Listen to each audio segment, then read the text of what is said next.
Hi there, welcome to my kitchen. I'm planning to make today a dish that I love. It's called kibbeh. Kibbeh is a traditional Arabic dish and it comes in many forms, many styles, and it's made all over the Middle East. The version today that I'm making is the one that is in a pan, so it's baked. In Arabic, it's called kibbeh bis Sanieh, which means kibbeh in a pan. Now, the very first thing I want to do is I need to chop some onion. And now my pan is ready on the heat.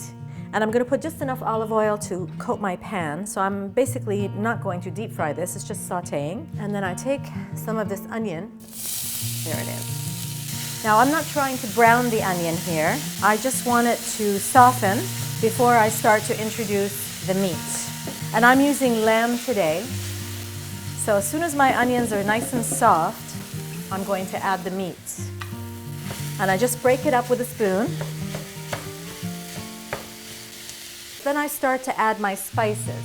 I have salt, which isn't a spice but a seasoning, very important. And I'm going to add some ground black pepper, allspice. These are all beautiful, fragrant spices. And this is cinnamon, which already transforms this dish into something else. This is a little bit of cumin. I will be using a little bit of sumac, which is that ground tart berry that grows on a sumac tree. Now, I don't want to overcook the meat. I want it just to brown and just to cook. So I'm going to taste it now.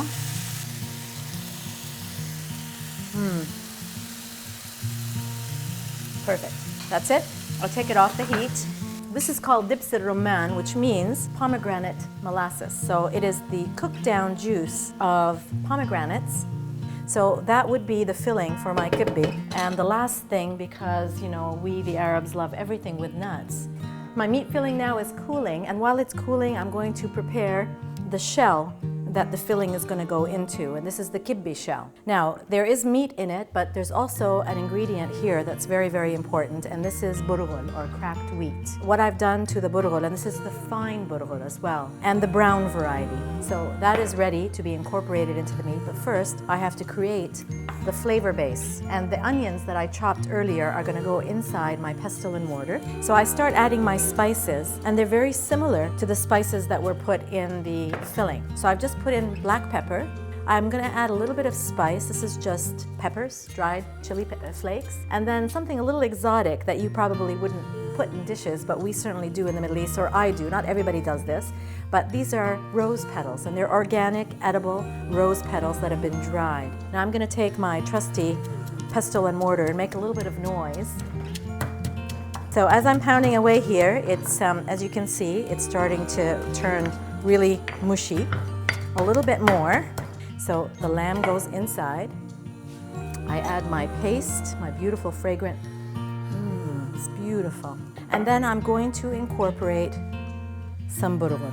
And then with my hands, I'm going to blend all this together. So I'm trying to knead it so that everything is incorporated. Okay, and that's my kibbeh mixture complete. And now I'm going to put it together in my baking dish. I'm going to drizzle some olive oil. I take some of the kibbeh mixture and I flatten it out, essentially like, I don't know, a flat meatloaf or a flat hamburger. And I just spread my filling on top of my kibbeh mixture. And then the top part gets put on. And the way I do this is I take a little bit of the burghul mixture, the kibbeh mixture, and I flatten it with my hands and then place it on top.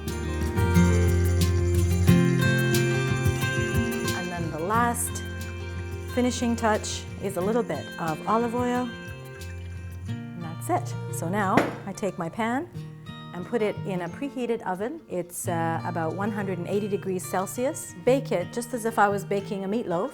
And while my kibbeh is baking in the oven, I can smell it now. I can't wait to try it. I'm going to make a quick salad, and it's basically cucumber and yogurt salad. I just slice them, and I like to slice them here on the angle. I have my bowl of yogurt, and then I'm going to add my cucumber and mix. Very refreshing. And then one more herb that I love to add is mint. Mint, dry mint in this case. It's already dry, and I just rub it with my fingers, with my hands, and get it inside. Now I also like to add a couple of leaves of fresh mint. So I just slice it thin, so my mint goes on top, a little sprinkle of salt, and mix. And I just have to taste it to make sure the seasoning is good. And it is perfect. My kibbeh is ready, ooh, nice and hot, and it looks yummy. First piece is always the hardest to take out. There it is, you can see all the filling.